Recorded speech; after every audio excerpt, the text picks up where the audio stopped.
नमस्कार प्यारे मित्रों।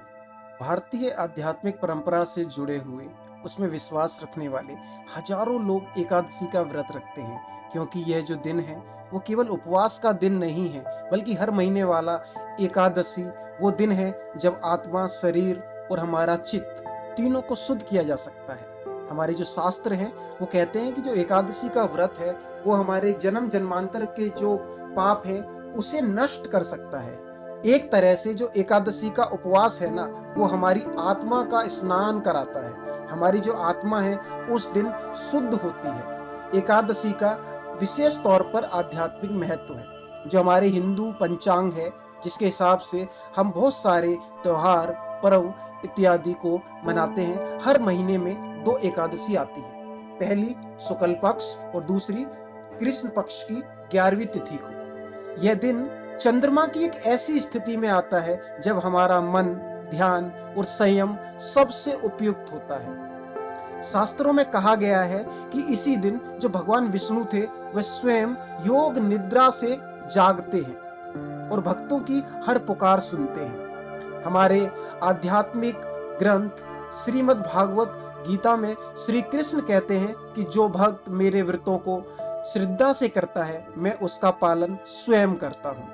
तो एक तरीके से आप ईश्वर से जुड़ सकते हैं, उनका आशीर्वाद प्राप्त कर सकते हैं उपवास के द्वारा। इस दिन किया गया उपवास केवल भूखा रहना नहीं है, बल्कि जो हमारी वासनाएं हैं, जिसमें आजकल हम डूबे हुए हैं और हम हमारे आध्यात्मिक संसार से अलग भौतिक संसार में जो डूब चुके हैं, उसे त्यागने का समय है। क्रोध का त्याग करना चाहिए। हमें छोटी छोटी बातों पर गुस्सा आ जाता है, जो नहीं आना चाहिए। उपवास से हम में सहनशीलता की शक्ति आती है और ईश्वर के प्रति प्रेम का अभ्यास, वैराग्य की भावना आपके अंदर विकसित होती है जब आप उपवास करते हैं एकादशी के दिन। वैज्ञानिक और स्वास्थ्य की दृष्टि से भी हमारे जो व्रत हैं उनके बहुत सारे लाभ हैं। अब जरा ध्यान दीजिए कि जो हमारे आधुनिक वैज्ञानिक है ना, उनका भी ये विश्वास है कि हर 11वें दिन शरीर की आंतरिक जो सफाई है ना, वो होनी चाहिए। यदि एक दिन आप उपवास रखेंगे तो शरीर से, जो आपका शरीर है, उसे रोगों से लड़ने की एक विशेष शक्ति प्राप्त होगी और आपकी बहुत सारी जो बीमारियां हैं, बहुत सारी जो समस्याएं हैं, वो खुद ब खुद खत्म हो जाएंगी। क्यों? क्योंकि जो आपका एकादशी का व्रत है वो आपके पाचन तंत्र को भी आरामदायक बनाएगा। आपका जो रक्त है, आपका जो ब्लड सर्कुलेशन है, उसकी प्योरिटी को बढ़ाएगा। आपकी जो मानसिक विकास है, आपकी जो मेंटेलिटी है, उसको डेवलप करने का काम करेगा। आपका जो हार्मोन बैलेंस है, हार्मोन जो संतुलन है, उसे बेहतर बनाएगा। बहुत सारे लोगों की समस्याएं रहती है कि हमें नींद नहीं आती, काफी समय तक वो रात्रि में जागते रहते हैं, उनके ऊपर बहुत ज्यादा तनाव रहता है, ब्लड शुगर जैसी समस्याएं हैं। आपको इसमें भी आराम मिलता है और ये वैज्ञानिक दृष्टि से भी साबित हो चुका है। हमारे जो गुरु थे योगानंद, उनका भी ये विश्वास था कि जो उपवास है ना, वो आपकी जो आत्मा को देह से अलग कर भगवान के समीप लाने का तो काम करता ही करता है, साथ ही साथ आपका जो शारीरिक विकास है, आपका जो शरीर है, उसे स्वस्थ रखने में भी योगदान देता है। मन, आत्मा और ध्यान के लिए, मन, आत्मा और ध्यान के लिए, ध्यान से सुन लीजिए, जो आपका उपवास है वो एक वरदान की तरह है। एकादशी का जो व्रत है वो सिर्फ शरीर का उपवास नहीं है, बल्कि ये मन और आत्मा का भी उपवास है। इन दोनों का विकास होगा। हमें कुछ चीजों का पालन अवश्य करना चाहिए जब भी हम इन व्रत को अपने जीवन में अपनाएंगे। तो सबसे पहले मांसाहार का हमें त्याग कर देना चाहिए। हमें तामसिक जो भोजन होता है उसको अपनाना चाहिए। नकारात्मक विचार को हमें त्यागना चाहिए। साथ ही साथ हमारी जो वाणी है, जाने अनजाने में बहुत सारे गलत शब्द हमसे निकल सकते हैं। इसके लिए हमें अपनी आत्मा में, मन में क्षमा मांगनी चाहिए। इन सभी चीजों का अगर आप त्याग करते हैं तो आपके जीवन में स्वयं शांति जो है वो आने लगेगी।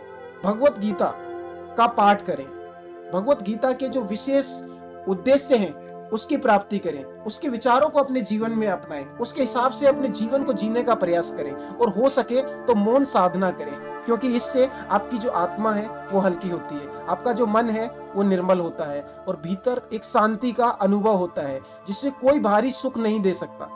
योगानंद जी कहा करते थे कि जो प्रभु का स्मरण है, जब हम भगवान को याद करते हैं उपवास से, वो और गहरा हो जाता है। अगर आप उपवास रखेंगे तो आप प्रभु के और निकट आएंगे। तो कहीं ना कहीं आपने देखा होगा कि हमारी जो बहुत सारी बुराइयां हैं, हमारे जो बहुत सारे कष्ट हमें मिल रहे हैं, उससे पश्चाताप का जो मार्ग है हमें अपनाना पड़ेगा। उसमें हमारी सहायता करता है कौन?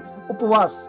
जीवन में बदलाव के प्रमाण हजारों साधकों ने अनुभव किया है कि जो नियमित, अगर आप एकादशी का जो व्रत है, उससे क्या हुआ था, उनका जो क्रोध है ना वो कम हुआ था, उनका जो मन है ना वो एकाग्र हुआ था, उनके जो सपने थे ना उसमें उन्हें दिव्य संकेत मिलने लगे थे, वो भगवान के और निकट जाने लगे थे, जीवन के जो कष्ट है ना वो कम होने लगे। एक साधक ने जो प्रभु में हमेशा डूबा रहता था, उसने बताया कि जो एकादशी व्रत है ना उससे मेरी जो साधना है ना और ज्यादा गहरी हो गई। जो कार्य महीनों से अटके हुए थे वो सहजता से पूरे होने लग गए। वो साथ ही साथ उनका जो आत्मज्ञान था ना उसका विकास होने लगा।